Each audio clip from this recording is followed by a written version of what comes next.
ఆదివారం ఈ తప్పులు చేస్తున్నారా? అనారోగ్యం పట్టి పీడిస్తుంది జాగ్రత్త. ఆదివారం అంటేనే ఆటవిడుపు.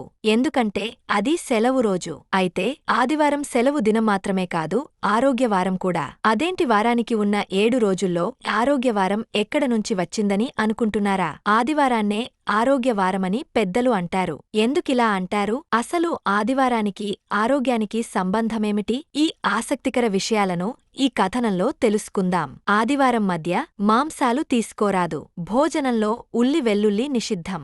ఆదివారం బ్రహ్మచర్యం పాటించాలి. ఆదివారం తలంటుకొని స్నానం చేస్తే ఆయుః క్షీణమని శాస్త్రం చెబుతోంది. కాబట్టి ఆదివారం తలకు నూనె రాసుకుని తలస్నానం చేయకూడదు. ఈ పరిహారాలతో మంచి ఆరోగ్యం. ఆదివారం సూర్యుని ఉపాసన చేసేవారు వేకువనే నిద్రలేచి తలారా స్నానం చేసి సూర్యునికి నమస్కరించి ఆదిత్య హృదయం పయించి సూర్యభగవానునికి పాయసాన్ని నివేదించాలి. ఇలా నియమానుసారం ప్రతి ఆదివారం చేసినట్లయితే చక్కని ఆరోగ్యం సొంతమవుతుందని శాస్త్రవచనం. ఏవైనా ఆరోగ్య సమస్యలతో ఇబ్బంది పడేవారు ఆదివారం గోధుమలు దానం చేయడం మంచిది. అలాగే 9 ఆదివారాలు గోధుమ పిండితో తయారుచేసిన చపాతీలు గోవుకు తినిపిస్తే ఆరోగ్య సమస్యలు తీరిపోతాయి.